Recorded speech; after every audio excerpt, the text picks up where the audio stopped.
flag, since if in fact the pool consists of more than 300 million people, so that you spread the risk, you can see what you could do. No one's trying to put the insurance companies out of business, but we certainly are trying to deal with the American people first. Yes.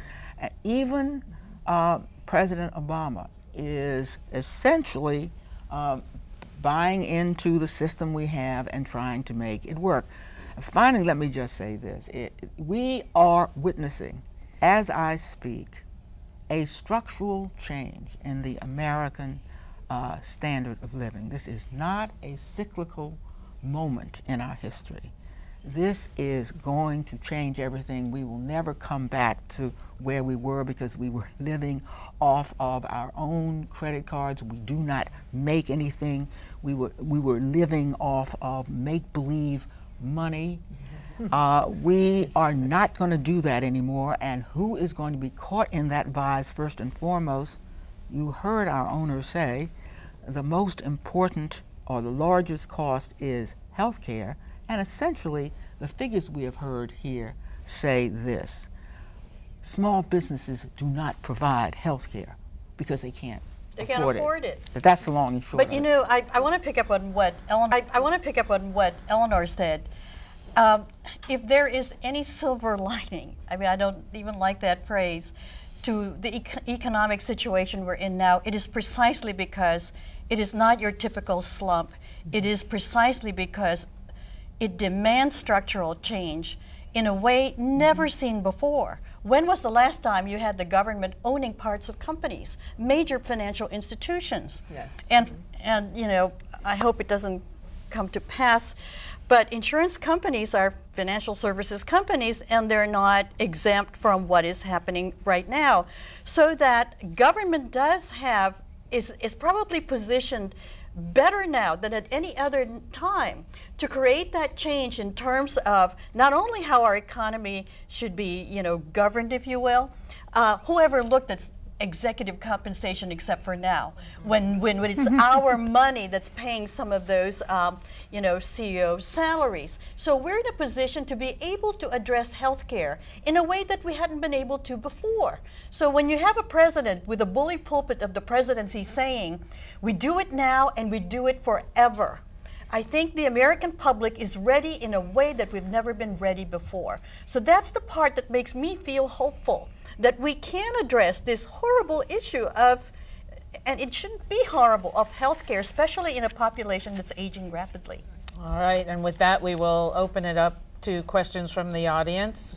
Women business owners yourselves. Please state your name and the name of your company and your question, please. I'm Cora Williams from Ideal Electrical Supply. I am the founder and chairman. I know that the government is looking at changing the healthcare system. However, we know that should that happen, it will be some time to come. So in the interim, as we're all struggling with spiraling healthcare costs, I'd like for the panel of experts to give me some specific ways that we can save costs now to thwart cutting back and downsizing. One of the strategies would be, as I mentioned, or I mentioned a few earlier times, to encourage serious preventive care. I guess what I'm supposing might be of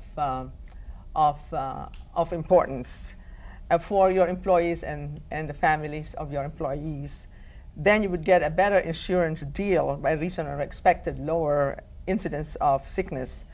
And management, of course, can exert itself to search out better and less expensive health care, as you had mentioned. And then business owners can be on the lookout for groups or consortia of insurance companies and healthcare providers that would insure your employees at a better cost. The research is very compelling. For every dollar you invest in wellness, you can save $4 in direct healthcare costs and $5 in indirect healthcare costs. So that's absenteeism and productivity. So the return on the investment in wellness programs and prevention is enormous right now. And But does that corporations- depend on, if it's voluntary, as it is in Dr. Coleman's company, doesn't that depend too on how many people participate? Absolutely. Participation and engagement and satisfaction is the key to a good wellness program. Exactly. And what percentage do you find of people? Well, my company is a wellness provider. My company is called Live Healthier, and we do it on a global basis. Okay. And we focus on developing relationships on an individual basis that drives high levels of engagement. We're seeing 75 to 85% of employees engaging in wellness programs. But you have to make it something that they want and they'll participate in, and that's the key. You two should talk. We will. And I need to talk to you as well. Now, does it include exercise, yoga? Absolutely. We use the technology to allow people to have unlimited access to dietitians, trainers, and nurses, because the fact of the matter is we communicate using email and IM and text and chat, and that's the way that we should be dealing with our preventive care as well.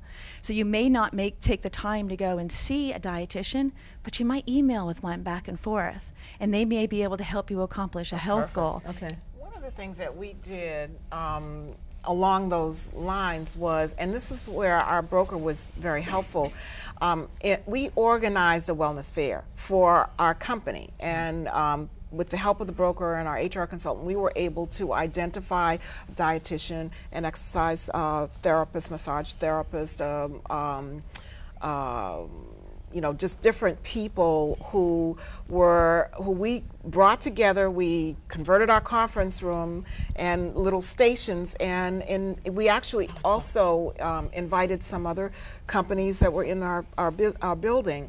And it was very successful. And out of that, actually, a group of employees started a walking club. And that's still going. And what do you pay for that? I mean, what? It was Oh. nothing.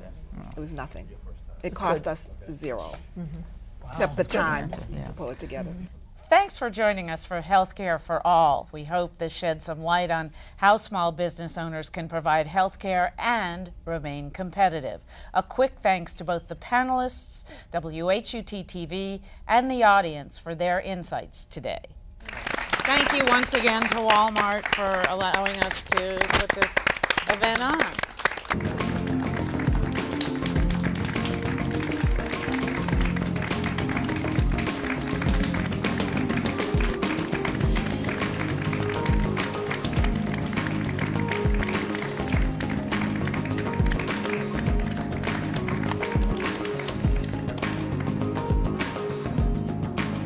Healthcare for All is made possible on WHUT by Walmart.